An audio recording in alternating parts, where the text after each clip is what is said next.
wabarakatuh. Waalaikumsalam warahmatullahi wabarakatuh. Waalaikumsalam warahmatullahi wabarakatuh. Selamat pagi teman-teman semua. Puji syukur atas kehadirat Allah Subhanahu wa taala yang telah memberikan kita kesehatan sehingga kita dapat berjumpa lagi di kesempatan di pagi hari ini. Eh, Baik, di sini saya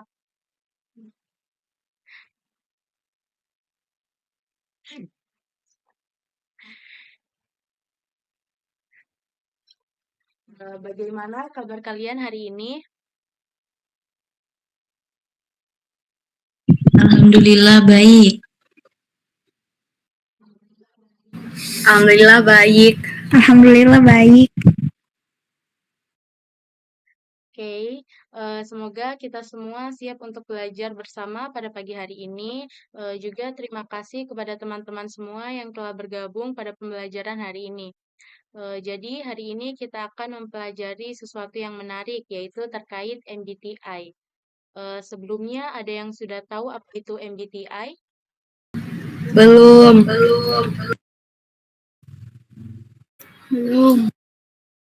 Jadi, apa sih itu MBTI? MBTI adalah tes kepribadian yang mengukur preferensi seseorang dalam melihat dunia dan membuat keputusan. Berdasarkan teori psikologi Carl Jung, tes ini mengklasifikasikan individu ke dalam 16 tipe kepribadian yang berbeda, yang dikembangkan oleh Catherine Cook Briggs dan Isabel Briggs Myers. MBTI sering digunakan untuk membantu seseorang mengenali potensi dan kekuatan diri, serta dalam pemilihan karir dan pengembangan pribadi.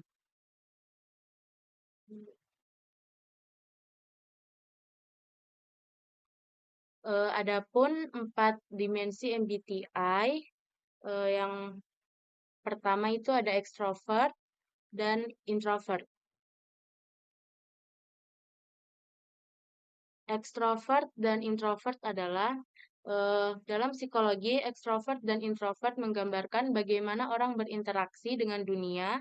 Ekstrovert bersifat supel, antusias, dan bersemangat melalui interaksi sosial.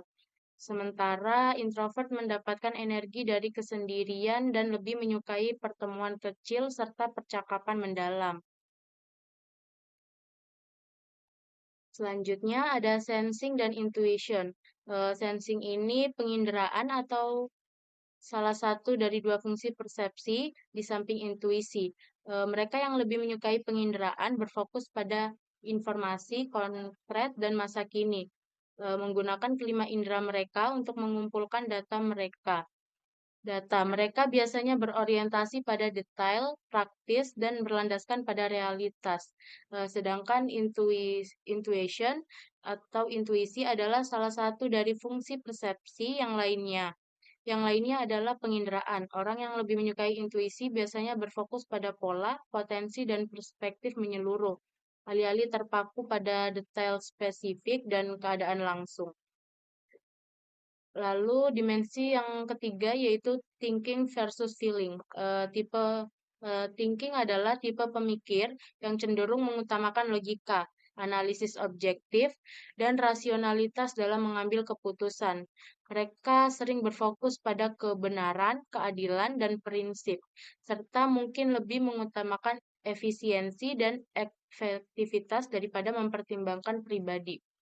Sedangkan feeling atau tipe perasaan mengutamakan nilai-nilai pribadi, empati, dan konteks emosional suatu situasi.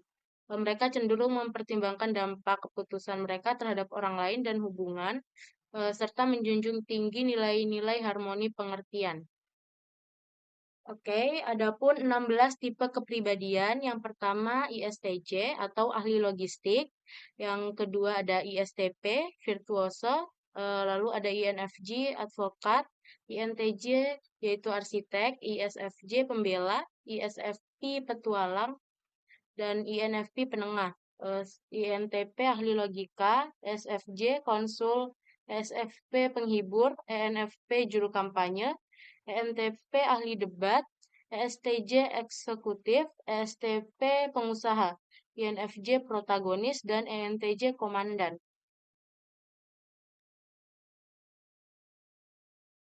Adapun kekuatan dan tantangan MBTI. Untuk kekuatannya, MBTI membantu individu memahami preferensi kepribadiannya sehingga meningkatkan kesadaran diri dan hubungan interpersonal. Tes ini juga bermanfaat dalam dunia pendidikan dan kerja seperti pemilihan karir, peningkatan komunikasi, serta pengembangan kerjasama tim dan kepemimpinan. Adapun tantangan MBTI yaitu memiliki keterbatasan dalam validitas dan reliabilitas karena hasil dapat berubah sesuai situasi. Tes ini cenderung mengkotakkan kepribadian seseorang sehingga berisiko menimbulkan pelabelan yang tidak akurat. Selain itu, MBTI tidak menilai kemampuan atau kondisi psikologis sehingga tidak dapat digunakan sebagai alat diagnosis atau seleksi formal.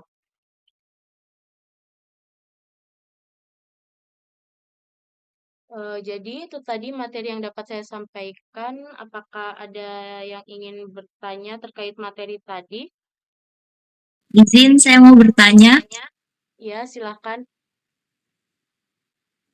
Baik, terima kasih atas kesempatan yang telah diberikan. Jadi di sini saya mau bertanya, bagaimana MBTI dapat membantu seseorang dalam memahami diri, tetapi sekaligus berpotensi membatasi pandangan terhadap perkembangan pribadi. Oke, baik. Terima kasih atas pertanyaannya. Jadi jawabannya itu MBTI membantu seseorang memahami preferensi dasar dalam berinteraksi dan mengambil keputusan sehingga dapat meningkatkan kesadaran diri. Tetapi MBTI juga berpotensi untuk membuat suatu individu menganggap tipe mereka sebagai identitas tetap yang tidak bisa berubah.